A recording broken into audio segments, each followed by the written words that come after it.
This video is about obesity and a simple cure, but I would urge almost everyone to watch it because just as obesity relates to practically every other facet of health, the information in this video can help almost anybody, even if you don't necessarily have an issue with obesity. There's an incredible amount of misinformation out there about obesity. You constantly hear in the media that obesity is related to genetics. Of course, anything is related to genetics, but you can travel around the world and see people with the same genetics as Americans, and they're not obese the way we are. You also hear that people just need to exercise more, that's the issue. And again, in other countries around the world, not necessarily everyone is exercising or getting hardly any exercise at all in some cases, but again, they're rarely obese. In fact, you can see thousands of people living in other countries with all sorts of genetics and all sorts of different exercise regimes, and you will never see anyone morbidly obese as long as they're eating a natural diet. That's the problem with obesity in America, and it's easy to cure. Unfortunately, almost no one does it because our diet in America is so incredibly unnatural that almost no one returns to a real natural diet. So first, let me go over some of the potential causes of this epidemic of obesity that we have. And these are things that almost no one escapes because they're so ubiquitous in our diet. The first is unnatural fats. No one around the world and no one in history ate the types of fat that we eat. We eat a lot of liquid fat and types of liquid fat that were unknown in most cases even 100 years ago. Canola oil was unknown practically before World War II. Soybean oil, corn oil, and frying everything in these unnatural oils, nobody around the world does that even today. That's not a traditional natural way of eating. When you fry in oil, you oxidize the oil and it's extremely unhealthy. And there's also no way of knowing whether these different types of oil that humans have never really eaten in any quantities, what the effects of those are going to be on the body, and nobody's ever done any long-term studies on that, and probably no one ever will. Worst of all is hydrogenated oil, which is in practically any processed food. Causes a lot of oxidative stress to the body, and it's also a totally unnatural type of molecule that we never evolved to process.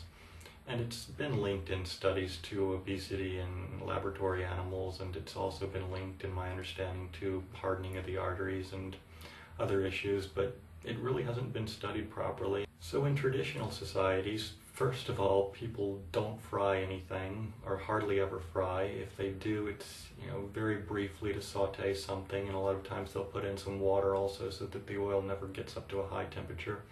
And the only two traditional oils that I know of that are used to any extent are tropical oils like palm oil or coconut oil, which are cold pressed, not heated during the extraction process. And then there's extra virgin olive oil. There are plenty of native societies that eat a lot of fat without becoming overweight, but they're eating totally different types of fat. Things like fresh nuts, which are lightly roasted or raw. Things like dairy, which haven't been homogenized, haven't been pasteurized, and are organic, not conventional dairy products, or organic meats. So the fats we eat in almost all cases are completely unnatural types, prepared in completely unnatural ways. Next is the carbohydrates, and again, completely unnatural. Most of our carbohydrates, simple carbohydrates, are things like sugar and high fructose corn syrup. I can't even go into the whole host of problems caused by those unnatural sweeteners, but two of the main issues are that they have no enzymes and no fiber, whereas almost all natural sweeteners that I know of have a high degree of fiber and are very high in enzymes, as well as being high in antioxidants. Things like raw honey or dried fruit, raisins or dates, that have been sun-dried, not oven-dried the way we do in modern society. Those are all high in enzymes and high in fiber, and this puts less of a load on your pancreas, and almost certainly would cut down on the epidemic of diabetes that we have, along with our epidemic of obesity. Even the complex carbohydrates that we eat are fairly different from what people have in other countries. Our white flour tends to be overprocessed and very low in nutrients for a number of reasons. So we've gone over carbohydrates and fats. It shouldn't be any surprise that the proteins we eat are often very unnatural as well, but this time the effect is relatively unstudied and much more subtle and unknown. You see, we feed a lot of substances to animals which cause those animals to quickly gain weight before they're slaughtered and increase the profit margin. Things like urea, which is a toxin and causes the animal to bloat up quickly, or hormones or antibiotics, which have an unknown linkage, but they're proven to cause the animal to gain a lot of weight. The thing we never think about, though, is that we then eat the meat from these animals and we ingest these same substances. And no one has ever studied whether or not that causes humans to gain weight as well.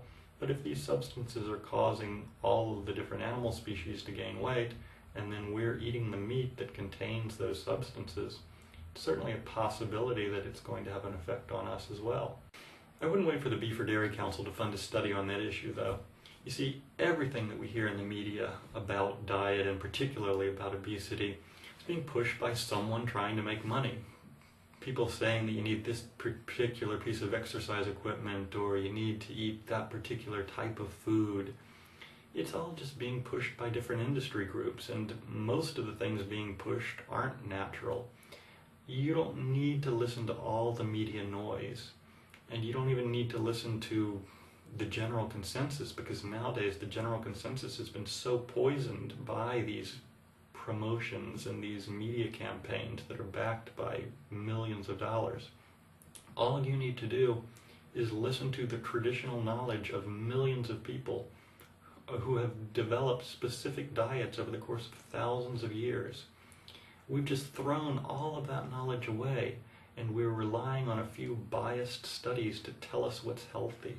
The problem is no one is eating what's healthy anymore. No one is eating natural food anymore, and everyone is running around confused by all these little studies that are being put out by industry saying this or that thing is healthy or is unhealthy.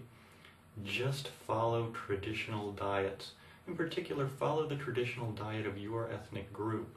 Because yes, there is genetic variability. Some people do have a greater tendency towards obesity, and the traditional diets of those people are different. I know it's not easy to learn about and prepare traditional food all the time. It would be a lot nicer if what industry told us was true, that you could just eat this or that healthy food once in a while and it would counterbalance a normally unhealthy diet, but it just doesn't work that way.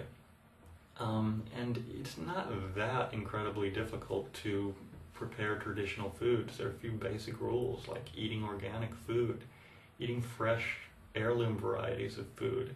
The fruit that you get from the supermarket doesn't taste like the fruit you get from the farmer's market, and there's a reason for that. It's because it doesn't have the same nutrients and antioxidants in it. There are a lot of good resources for information.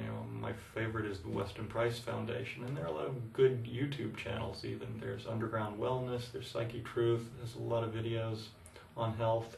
You can look at my video Traditional Foods, which talks about some of the basic traditional staples around the world. It is a long learning process, but it's really one of the most important things you may ever do. In addition to curing the obesity problem, it relates to this epidemic of so many other health diseases that we have in America. And what most people recognize least of all is that it also relates to your nervous system health and to the mental health of individuals and society. Disraeli once said that the most important goal of any statesman should be to improve the health of the populace, because the health of the populace is the health of the state. And what you see in America for the last 10 or 20 years is a reflection of the food we eat in every respect, I believe.